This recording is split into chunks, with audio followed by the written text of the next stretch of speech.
May profits be upon you. Welcome to another weekly Forex forecast. We're going to take a look at gold. That's what we're looking at. All right.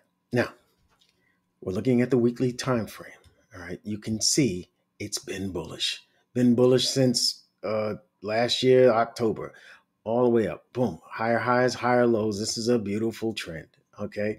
And we trended past the all-time high here. This swing high, very important swing high. We've taken out these swing highs, all of that liquidity. Boom. I thought we would have a significant pullback after doing so. We did have a little hesitancy, a little tiny little pullback, little something, something. Then we went all the way up, breaking those highs, and again pulling back a little bit more significant this time. I thought this was the beginning of the downtrend. Well, not the downtrend, but the retracement.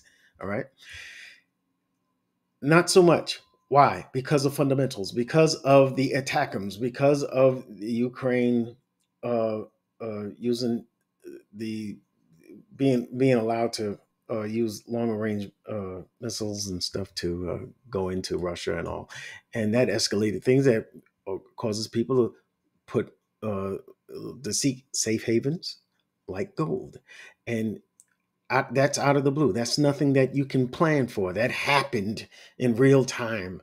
So then the markets reacted to it. That's not something that you can see ahead of time in technical analysis. So, there are limits, all right, to uh, how far we can go with just technical analysis and with fundamentals. If it's current news, just breaking news, and what can you do about it? You can only react to it. So we are reacting to that. All right.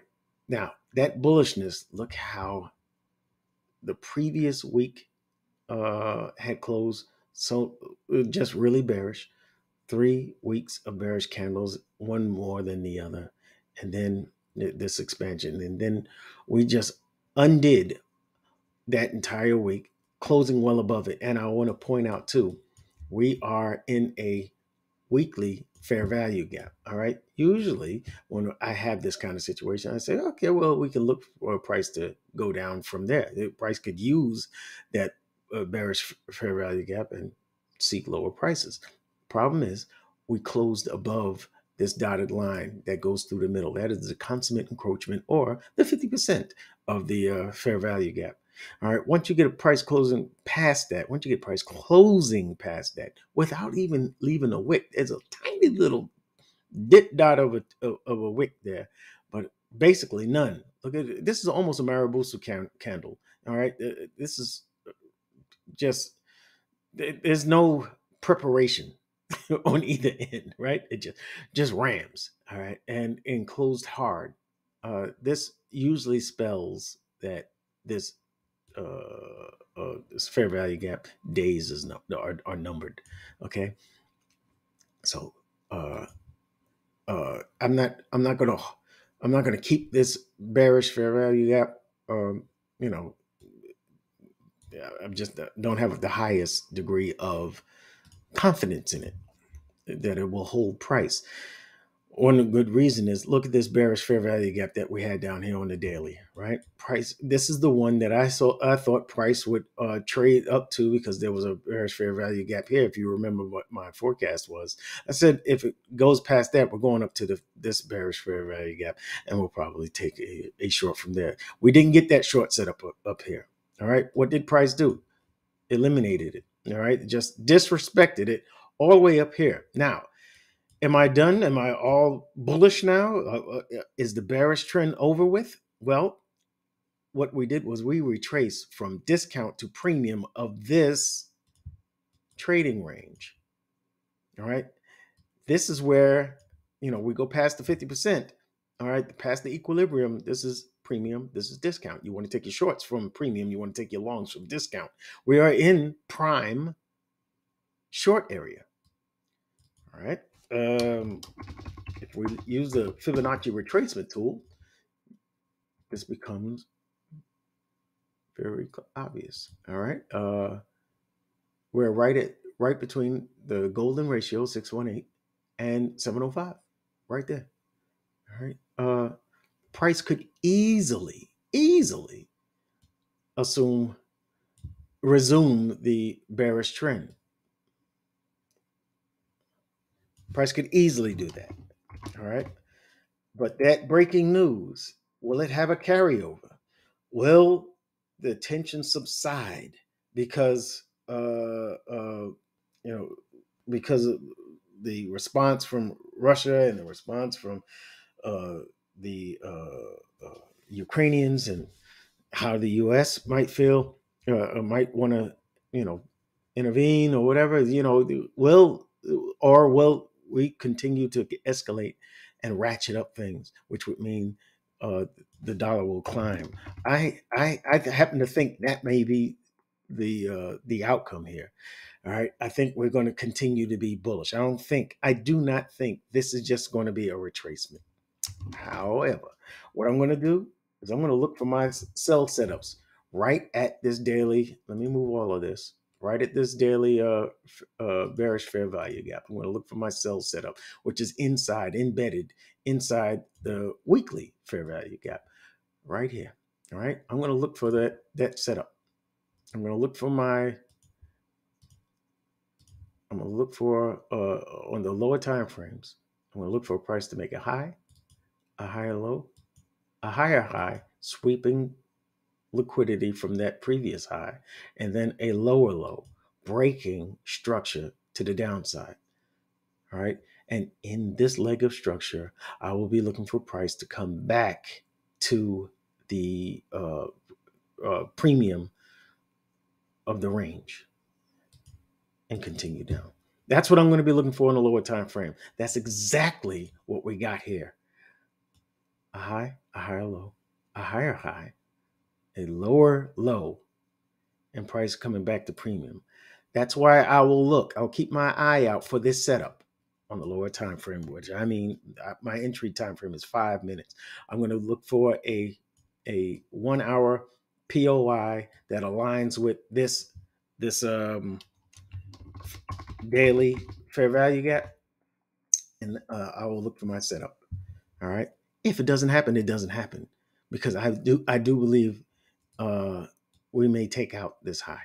All right. If we go down, look in this leg of structure, one time frame down on the 4 hour, and I'm going to be looking for an area where price could react. I'm going to give room for price to react to this area, to this daily fair value gap. React to it. There's a low here. All right. Which would mean if price breaks that low and pulls back, I'm looking in this leg of structure for a price to pull back to, and then I'm going to come on down. That's what I'm going to do. If we break structure, if we break that low, I'm looking for sells after that. But if price continues past this, I'm looking for it to come back here and look for the buys. That's it. That's it.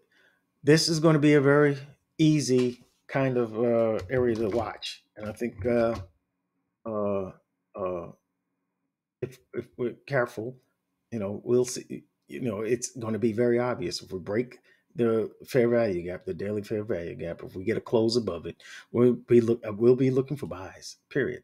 Look for a pullback to a bullish fair value gap that may develop on the way up, especially if it's on a daily. All right, if it's on the as long as it closes, as long as we see a close above this area, this daily fair value gap here. All right, ignore the you don't have to keep looking at this weekly. All right, we get a close above this, it's all going to be good. If price pulls back into a 4-hour bullish fair value gap, pulls back into that, I'm looking for that to take out this fair value gap here. It's really, I have a bullish bias, but I am still cognizant, I'm still mindful that this break of market structure and a pullback into premium is a prime area to look for sells. But you got to be bullish here, and just know that that would be counter trend.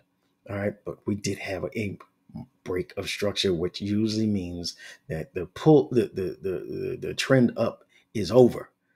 All right. But we have some fundamental news going on that could throw everything off, that does not respect technicals, and we could see price continue higher. All right. I do believe that we're going to go up to 3,000. I don't know if this is the time to do it, but I think we're going to get some kind of reaction from this fair value gap. I hope I didn't confuse you. I gave you two sides of this. All right. You have to have a contingency plan. If price close past this, I'll just be looking for buy setups only. All right. If price respects this, if we get a reaction from this on the lower time frames, that's going to be a good short, in my opinion. All right. I'm not gonna be shooting for the lows here. I'll be looking for a 2 to 1. That's it. That's it. I'll be looking for a 2 to 1 executed on a 5 minute time frame. All right. I don't think we're gonna go all the way back down here. I think we're gonna continue bullish. This is gonna be a short term sell. It's counter trend, so you're not going to shoot for the moon. But if we get past this, this will be an easier long that I don't want to miss. All right, the long was down here, but I don't want to miss it once we break structure to the upside. I hope you have some questions on this forecast. Leave them in the comment section. All right, down below this video. I want to thank you for watching the video, and make sure you hit the like button. Thank you very much. I'll see you in the next video.